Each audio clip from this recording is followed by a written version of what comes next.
আসসালামু আলাইকুম রহমতুল্লাহ। আজকে আপনারা এমনিতেও খুশি, তারপরে আরো বেশি খুশি। কারণ হলো অনেকেই আমাকে ব্যক্তিগতভাবে মেসেজ করেছেন, কল করেছেন, সবাইকে শুকরিয়া জানাই, জানতে চেয়েছেন যে শাইখ আপনি কবে আসবেন। আমি আপনাদেরকে এতটুকু নিশ্চিত করছি যে আমি শীঘ্রই বাংলাদেশে আসছি ইনশাআল্লাহ।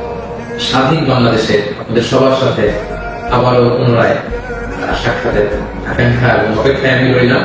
আমিও আলহামদুলিল্লাহ খুশি, কিন্তু দিন আপনাদের কাছে খবর হবে সাইদি পৃথিবী থেকে বিদায় হয়েছে। আমি আপনাদের কাছে শুধু দোয়া চাইবো, আপনারা প্রাণ ভরে আমার জন্য দোয়া করবেন। আল্লাহ রাব্বুল আলামিন কিয়ামতে আমাকে যেন ক্ষমা করে দেন, আল্লাহ পাক তার জান্নাতের ভিতরে যেন জায়গা তৈরি করে দেন। আমি শুধু আপনাদের দোয়া চাই।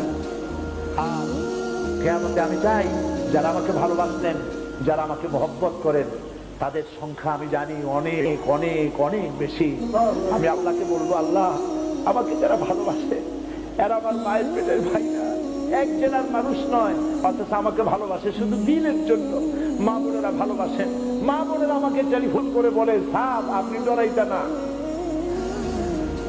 কাঁদতে টেলিফোন করে আমার কাছে আমার জন্য তো আমাকে দোয়া করে। আমি আপনাদের ভালোবাসা ভুলবো না। আমি আল্লাহর কাছে বলবো, রব্বুল আলামিন যারা আমাকে দিনের জন্য তোমার জন্য ভালোবাসে, কিয়ামতের দিন আমরা যেন তোমার জান্নাতে এক জায়গায় থাকতে পারি। শোক করছে না, শোক করছে না, কারণ আল্লাহ তাআলা তাকে জালিমের কারাগার থেকে আরো আগেই মুক্তি দিয়ে দিয়েছেন। আল্লাহ তাআলা তাকে জান্নাতুল ফেরদাউসের উচ্চ মাকাম দান করুন। আমিন। আসসালামু আলাইকুম।